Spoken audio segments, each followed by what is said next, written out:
Heading लगा लो।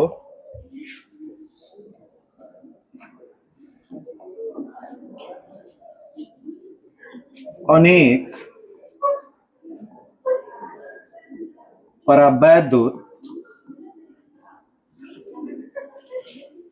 युक्त समांतर पट्ट, समांतर, अच्छा माइक गिरा है क्या कहीं? है समांतर पट्ट क्या चीज? संधारित्र की धारिता। क्लियर है बाबू? इस बार बीच में जो परावैद्युत भरे जाएंगे वह एक दो नहीं भरे जाएंगे, दो से क्या भरा जाएगा? अधिक। और ऐसे ही समझ जाएंगे कि 3 4 5 होगा तो हम क्या कर लेंगे? सॉल्व। क्लियर है? इसको हेडिंग लगा के आप लोग रुक जाइए।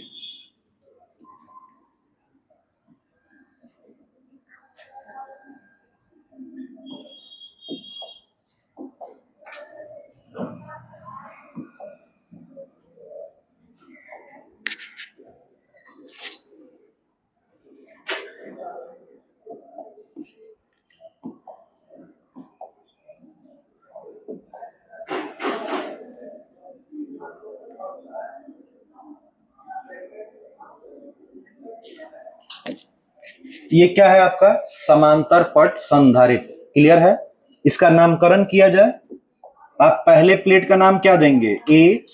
आप दूसरे प्लेट का नाम क्या देंगे? बी। आप पहले प्लेट पर कितना आवेश दिखाएंगे? Plus Q.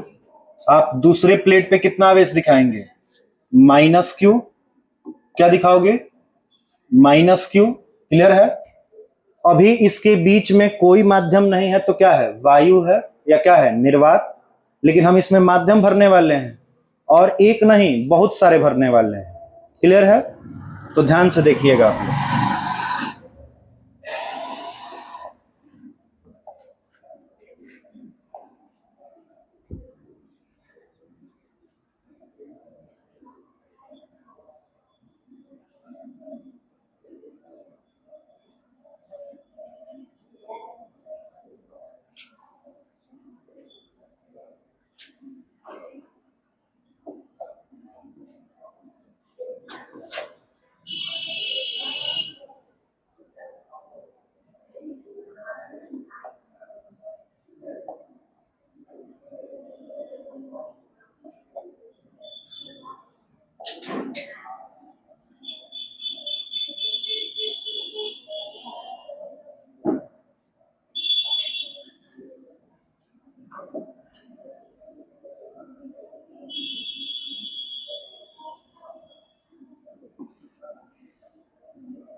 टोटल 3 दिख रहा है आपको प्लेटों के बीच में। थोड़ा सा प्लेट दिख रहा है ना सबको? रेड कलर से बनाए हैं। आप एक बात बताइए, अगर इसकी आपेक्षिक वैद्युतशीलता की बात की जाए, कौन सी वैद्युतशीलता? आपेक्षिक वैद्युतशीलता। कौन सा कलर इस पे लिखने के लिए बेस्ट होगा? ब्लैक। चलो देखो, अगर इसकी आपेक्षिक वैद्युतशीलता की बात की जाए तो इसको एप्सिलॉन 1 नाम देना पड़ेगा। दूसरे वाले को एप्सिलॉन R1, एप्सिलॉन R2 और एप्सिलॉन R3। हम बोले थे कि एक काम करना, एप्सिलॉन R को आप रिप्लेस कर देना, उसके बदले में किसका यूज करना? K का। तो आप इसके लिए क्या लिखोगे? K1। इसके लिए क्या लिखोगे? K2। और इसके लिए आप क्या लिखोगे? K3। क्लियर है? और ये जो दिख रहे हैं आपको माध्यम, इनकी आपको चौड़ाई या मोटाई लिखनी पड़ेगी कितनी है। तो हम बताए थे कि आप इस वाले को क्या मान लेना? आप पहले वाले को मान लेना कि इसकी मोटाई कितनी है T1, तो सेकंड वाले की मोटाई कितनी हो जाएगी T2, और थर्ड वाले की मोटाई कितनी हो जाएगी T3। याद आया? किसी को कोई दिक्कत? No sir.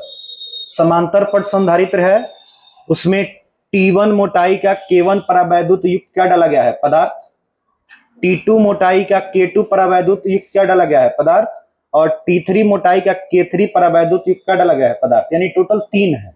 क्लियर हुआ? तो अगर इसका परावैद्युतांक अलग है तो हमें लगता है कि विद्युत क्षेत्र की तीव्रता भी अलग होगी। आपको ये बात पता है, कल सॉल्व किए थे ना? तो आप इसकी विद्युत क्षेत्र की तीव्रता कितनी मानेंगे?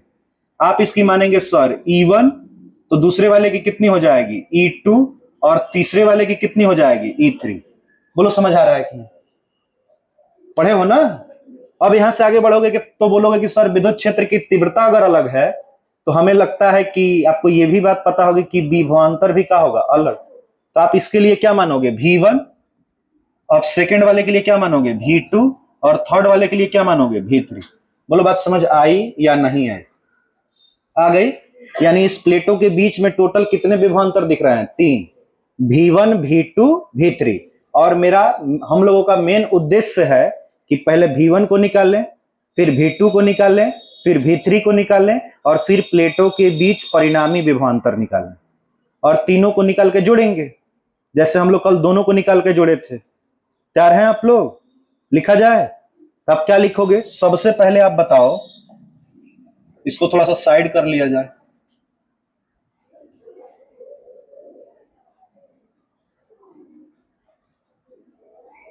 पीछे वाले लोग देखें तो ये फ्रेम में आ रहा है, आ रहा है? ठीक है, चलो आप यहां पे लिखोगे चूंकि, अच्छा ब्लैक से ब्लैक पे लिख रहे हैं, चूंकि पृष्ठीय आवेश घनत्व तो आप लोग पढ़े हैं। कौन सा आवेश घनत्व तो बाबू? पृष्ठीय आवेश घनत्व तो पढ़ाया गया है आपको। पृष्ठीय आवेश घनत्व तो कितना पढ़ाया गया है ये बता सकते हैं आप लोग? सर इसको आप बोले थे कि सिग्मा से सूचित कीजिएगा, और सिग्मा बराबर आपको पढ़ाया गया था Q/A, यानी प्लेटों पर उपस्थित आवेश और प्लेट के क्षेत्रफल का अनुपात कराया गया है। आप इसे क्या नाम देंगे? Equation first. बोलो समझ आया कि नहीं? पहले वाले में भी निकाले थे, सेकंड वाले में भी निकाले, और थर्ड वाले में भी निकाल रहे हो। क्यों निकाल रहे हो? क्योंकि तीनों जगह पे प्लेट लिया गया था, और उस पर क्या था? आवेश, और प्लेट में क्या होता है? क्षेत्रफल। तो हम यहां पे निकालेंगे पृष्ठीय आवेश घनत्व। क्लियर है? अब इसके बाद आपको बताना पड़ेगा, कल जैसे लिखे थे कि T मोटाई वाले परावैद्युत युक्त पदार्थ के कारण उत्पन्न विद्युत क्षेत्र की तीव्रता, तो यहाँ पर T नहीं है, यहाँ पे T1 है। तो आप यहाँ पे भाषा में ऐड करेंगे ना? क्या करोगे बताओ? आप यहाँ पे लिखोगे T1 मोटाई वाले, T1 मोटाई वाले क्षेत्र में, T1 मोटाई वाले क्षेत्र में K1 परावैद्युत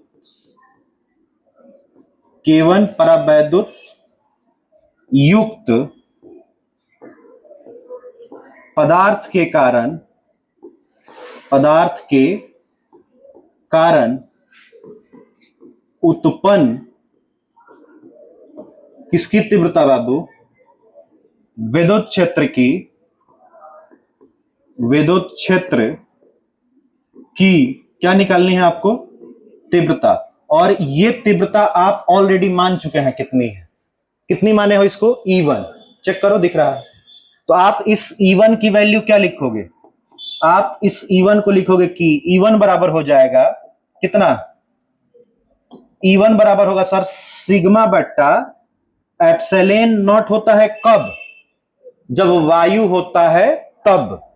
और जब माध्यम होता है तो एप्सिलॉन नॉट हटता है, और इसके जगह पे क्या आता है? एप्सिलॉन m आता है। लेकिन हम आपको सिखा चुके हैं कि अपेक्षिक वैद्युतशीलता में एप्सिलॉन m किसके बराबर होता है। सिखाए थे आपको? क्या सिखाए थे? थोड़ा सा हमें भी सिखा दीजिए आप लोग। एप्सिलॉन r बराबर होता है सर एप्सिलॉन m बट्टा एप्सिलॉन नॉट, यही सिखाए थे। अगर यहां से एप्सिलॉन एम निकाला जाए तो आपको नहीं लगता है कि एप्सिलॉन एम बराबर हो जाएगा sir epsilon not into epsilon R? बोलो हो जाएगा कि नहीं? और तुम एप्सिलॉन आर के जगह पे के का यूज कर रहे हो ना? आप पहले की बात कर रहे हैं तो के न लिख के के1 लिखेंगे। तो क्या आप यहां पे डायरेक्ट अगर लिखते हैं कितना एप्सिलॉन नॉट इंटू के1 तो कोई दिक्कत है आप सबको? समझ आया? एप्सिलॉन आर1 के जगह पे आ जाएगा कौन? के1। समझ आया? तो आप इसका क्या नाम देने वाले हैं? समीकरण 1 हो चुका है, आप इसे नाम दोगे समीकरण कितना? 2। बोलो भाई साहब समझ आया कि नहीं? अगर आप विद्युत क्षेत्र की तीव्रता निकाल दिए तो हमें तो लगता है कि आप अब विभवांतर V1 भी निकाल देंगे। विभव प्रवणता पढ़ाए थे आपको, वहां से विभवांतर निकालने का फॉर्मूला सिखाए थे। कहोगे कि क्या सिखाए थे सर, थोड़ा सा बता दीजिए।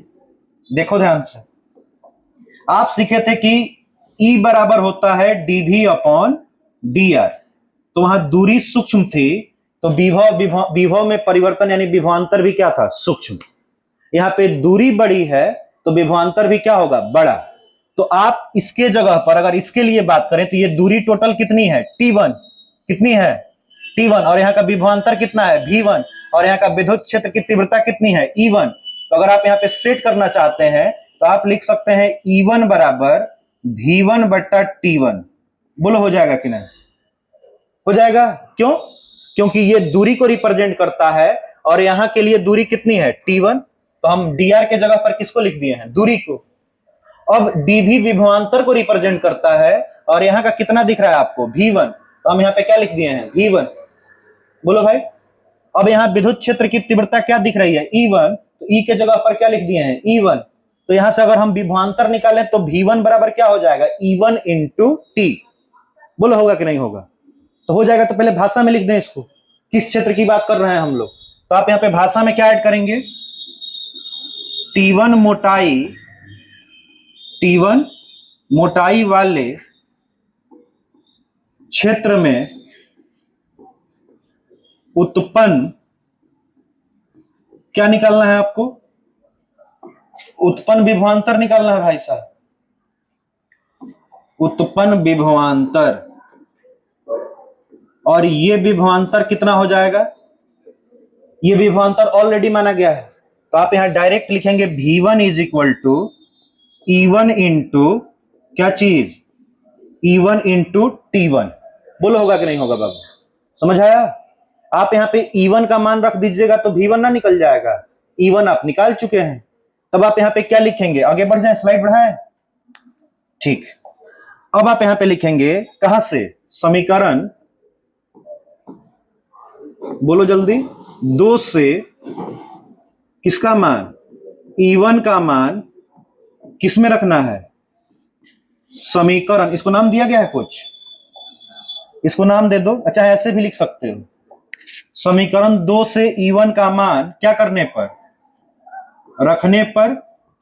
और जब आप रखेंगे तो आपको क्या प्राप्त होगा बता सकते हैं आप लोग?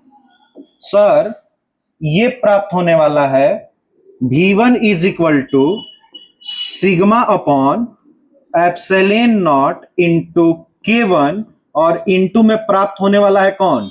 T1। आप इसे नाम देंगे समीकरण कितना? 3। बोलो बाबू क्लियर हुआ? आप पहले वाले जो परावैद्युत युक्त पदार्थ था उसका विभवांतर निकाल दिए V1, वैसे ही आप दूसरे का निकाल देंगे V2, वैसे ही आप तीसरे का भी निकाल सकते हैं V3। तो सारा प्रोसेस को फिर से लिखना है, जहां जहां 1 लिखे हो वहां वहां क्या लिखना है? 2। फिर जहां जहां 2 लिखोगे वहां वहां क्या लिखना है? 3। समझ आया? तो आप जब इसको आगे बढ़ाओगे तो फिर से हमें चीजें लिखनी पड़ेंगी। पहले वाले T1 मोटाई वाले के लिए नहीं, T2 जो मोटाई है उसके लिए। चलो देखो तो थोड़ा सा चेक करो, इस वाले क्षेत्र में निकाले हैं अभी जो आपको रेड कलर से दिख रहा है, और यही सेम कैलकुलेशन किस में करना है? अब ग्रीन में। और यहां पे T1 मोटाई नहीं लिखेंगे, क्या लिखेंगे? T2 मोटाई। लिखा जाए तो आप क्या लिखोगे? आप यहां पे लिखने वाले हो T2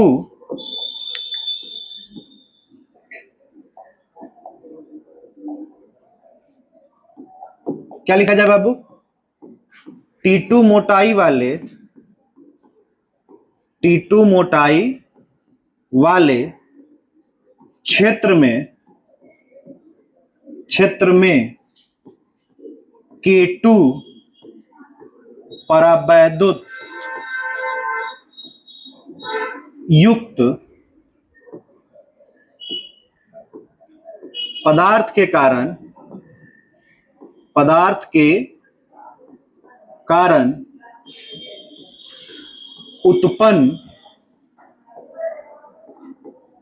उत्पन्न क्या बाबू, विद्युत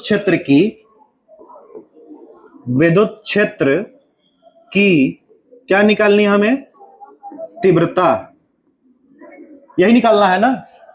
और कितनी हो जाएगी तीव्रता, आप ऑलरेडी माने थे कि E2 हो जाएगी सर। जब आप यहाँ पे E2 लिखोगे तो कितना प्राप्त हो जाएगा, जल्दी बताओ।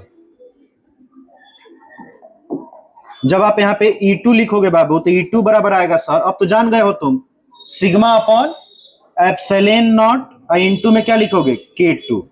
समीकरण 3 तक हुआ है, आप इसे क्या नाम देंगे, समीकरण 4, यही नाम दोगे ना। बोल नहीं रहा तुम लोग, अच्छा तुम लोग हाला कम कर रहा है, वीडियो बन रहा है इसलिए। अच्छा अब इससे आगे क्या लिखा जाए बताओ। तो ये तो बढ़िया उपाय था, अगर हम पहले जानते तो पहले ही बनाना स्टार्ट कर दिए होते, और उसमें ऐसा नहीं करना पड़ता कि चुप रहो, है कि नहीं। अब बताओ यहां से क्या निकालोगे विभवांतर। अब क्या लिखोगे यहाँ पे, आप लिखोगे यहां से कितना मोटाई, अच्छा T लिखे हैं कि T2 है ना, T2 मोटाई वाले कहां, क्षेत्र में उत्पन्न क्या चीज, विभवांतर। और इस विभवांतर को आप किससे डिनोट करोगे, V2 से। और V2 बराबर अब आप जान चुके हो कि क्या होने वाला है, E2 इंटू T2 हो जाएगा। आप क्या लिखोगे यहाँ पे, E2 इंटू T2 हो जाएगा। यानी विद्युत क्षेत्र दूसरे वाले पदार्थ में आपको निकालनी है, और मोटाई भी दूसरे वाले पदार्थ की लेनी है जो आप भरे हैं। क्लियर है। आप अब लिखेंगे समीकरण कहां से, आप यहां लिखेंगे समीकरण 4 से क्या रखने पर, मान रखने पर। और जब मान रखोगे भाई साहब तो आपकी कितनी प्राप्त होने वाली है, विभवांतर कितनी हो जाएगी बताइए देख के।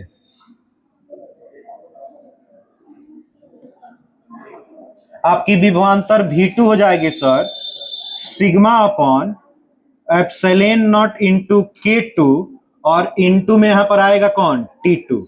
समीकरण कितना हुआ था 4, ये समीकरण क्या हो गया 5। समझ आया। आप दूसरे क्षेत्र को भी निपटा दिए।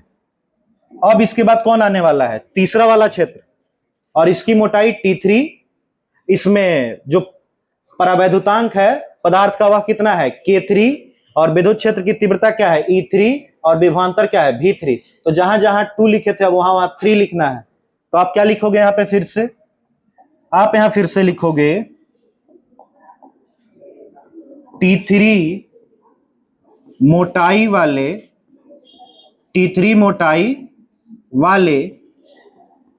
क्षेत्र में, T3 मोटाई वाले क्षेत्र में K3 परावैद्युत युक्त पदार्थ के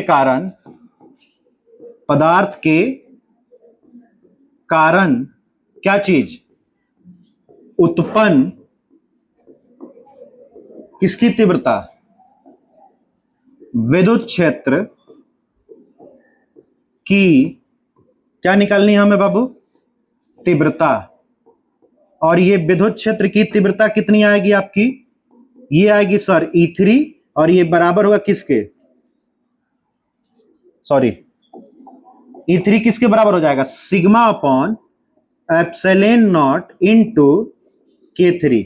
याद रहे हम फिर बोल रहे हैं, जो आप ये K लिख रहे हैं उसके जगह पे एप्सिलॉन R लिख सकते हैं, तो K1 के जगह पर एप्सिलॉन R1 हो सकता है, K2 के जगह पर एप्सिलॉन R2 हो सकता है, और K3 के जगह पर एप्सिलॉन R3 हो सकता है।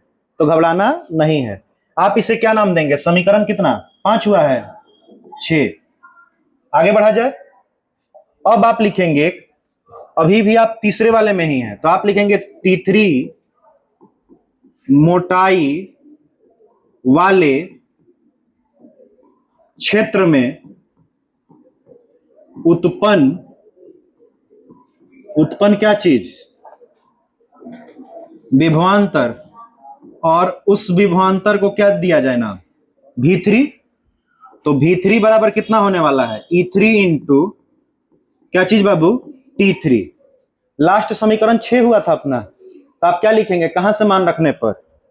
समीकरण 6 से मान रखने पर आप लिखेंगे यहां पे समीकरण 6 से क्या रखने पर? मान रखने की, हाँ सॉरी, किसका मान रखना है बाबू? E3 का मान रखने पर। किसका मान रखने पर? E3 का मान रखने पर। क्लियर है? रखा जाए E3 का मान। अब तक कितना हो जाएगा V3? पहले इसको ऊपर कर लिया जाए।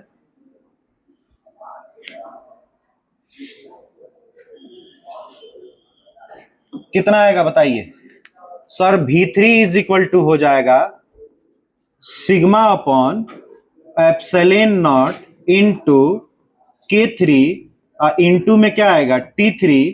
उसको आपने 6 नाम दिया था, ये आपके लिए क्या है? 7। अब हम चलते हैं अपने वापस पहले वाले डायग्राम पे। चेक कीजिए तो, हमें धारिता निकालने के लिए विभवांतर चाहिए। हम तीनों निकाल चुके हैं, V1 भी, V2 भी, V3 भी। तो आप प्लेटों के बीच का परिणामी विभवांतर निकाल सकते हैं भी। कौन सी राशि है विभवांतर? अदिश। तो सर तीनों को नॉर्मली जोड़ दीजिएगा तो परिणामी निकल जाएगा। तब आप लिखेंगे ना कि समांतर पट संधारित्र के प्लेटों के मध्य उत्पन्न परिणामी विभवांतर, चाहे सिंपल भी लिख सकते हो, प्लेटों के मध्य परिणामी विभवांतर। और वह किसके बराबर होगा? V1 plus V2 plus V3। अरे भाई साहब सो रही है, हैं? अच्छा, ये रईसी मिलेगा कहीं? 10-15 हजार रुपया दे के पंखा के नीचे आके सोना है? ये मजा मिलेगा? ये तभी तक मिलेगा जब बाबूजी के फैक्ट्री में चल रहा है भोजन वोजन सब। ठीक है, ध्यान से आप लिखेंगे प्लेटों के मध्य, किसके मध्य बाबू? प्लेटों के मध्य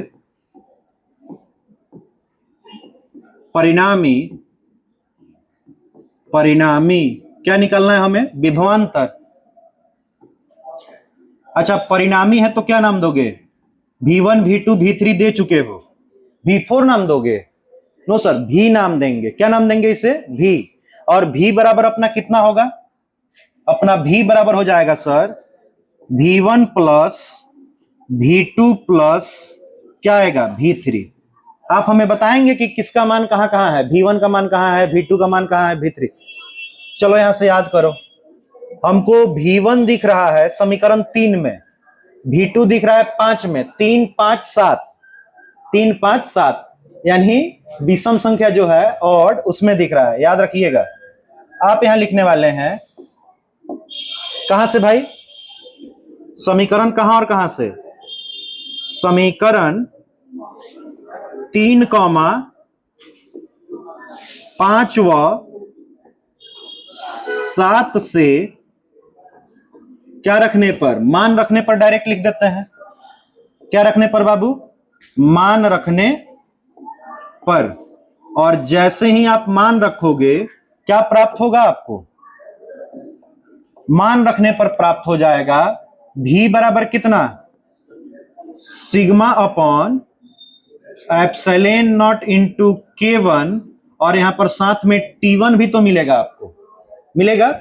बीच में क्या लिखोगे? प्लस, फिर लिखोगे sigma upon epsilon not into K2, और साथ में क्या मिलेगा? T2। मिलेगा भाई। अब ऐसे ही जब तीसरे वाले का मान रखोगे तो आपको कितना मिलने वाला है, sigma upon epsilon not into K3, और यहां पर क्या मिल जाएगा, T3। क्लियर है, कोई दिक्कत नहीं। अब इसमें कुछ कॉमन दिख रहा है आप सबको, कॉमन दिख रहा है क्या, सिग्मा अपॉन एप्सिलॉन नॉट। हम बताएंगे कि काहे हंस रहे थे, ठीक है।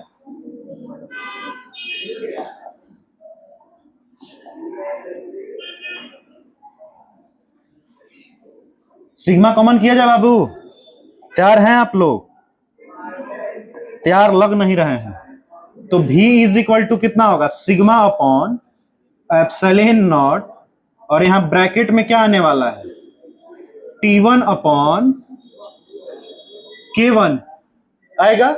अब प्लस में क्या आएगा,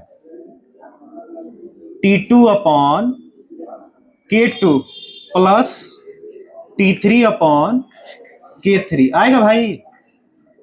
अब एक काम करो, इसे कुछ समीकरण नाम दे दिया जाए। क्या नाम दिया जाएगा, 7 तक हो चुका है, इसको आप नाम देंगे समीकरण 8। हो गया। आप प्लेटों के बीच में अब क्या निकाल चुके हैं, विभवांतर। हमें क्या निकालना था, धारिता ना। तो हम लिखें कि अनेक परावैद्युत युक्त समांतर पट संधारित्र की धारिता C बराबर, लिखा जाए। क्या लिखोगे आप यहां पे, आप यहां लिखोगे अनेक परावैद्युत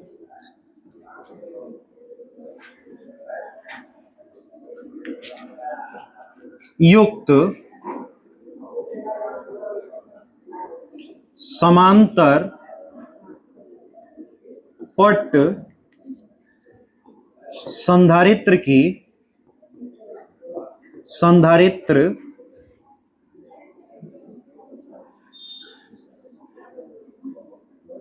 की क्या निकालनी है बाबू, धारिता।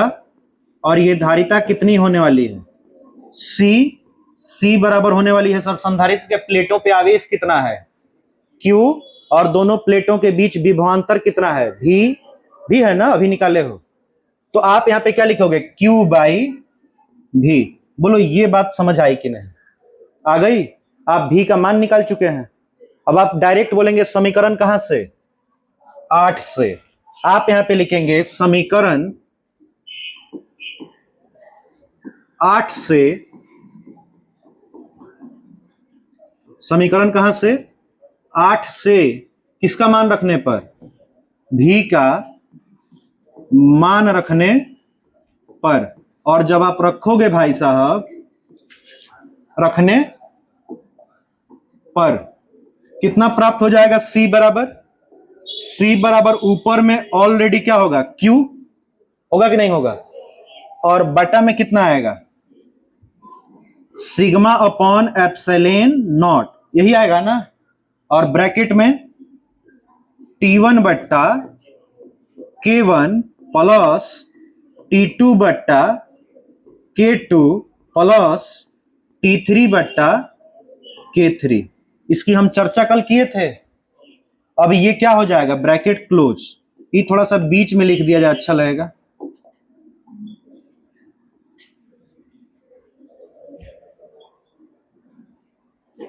हो गया। अब आप क्या करोगे, समीकरण 1 में सिग्मा का मान है आपके पास, तो आप यहां से इसको पहले हटाओ। आप यहां लिखोगे कहां से, समीकरण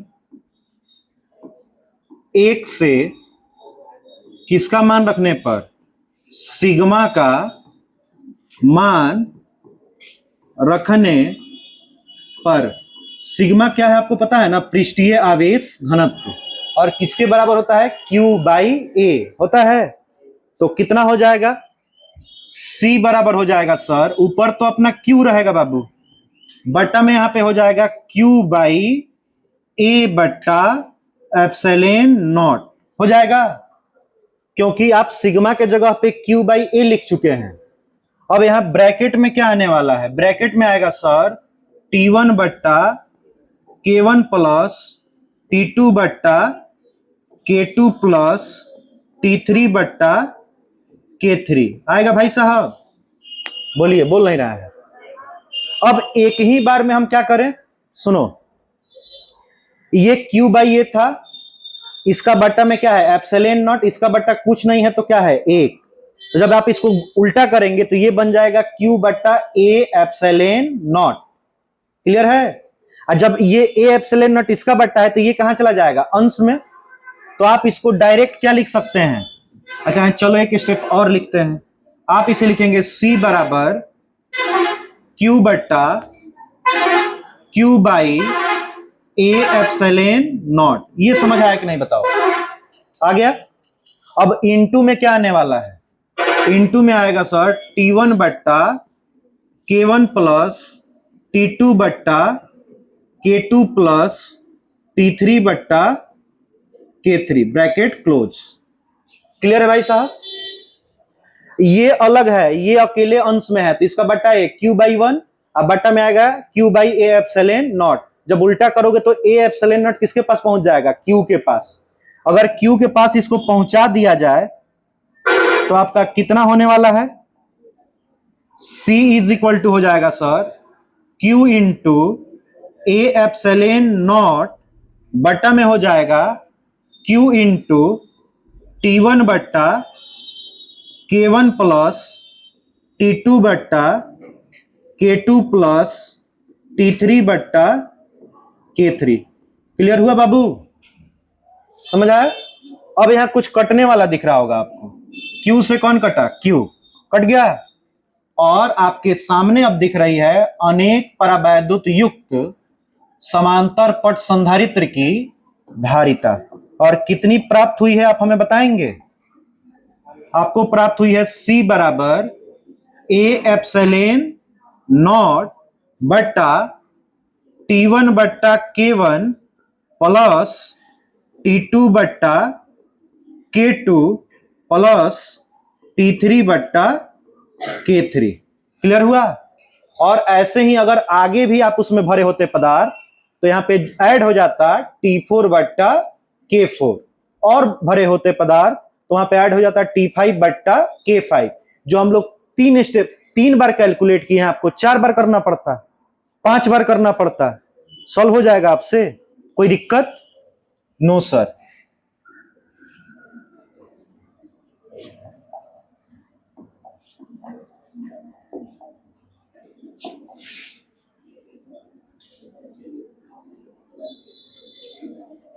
हो गया?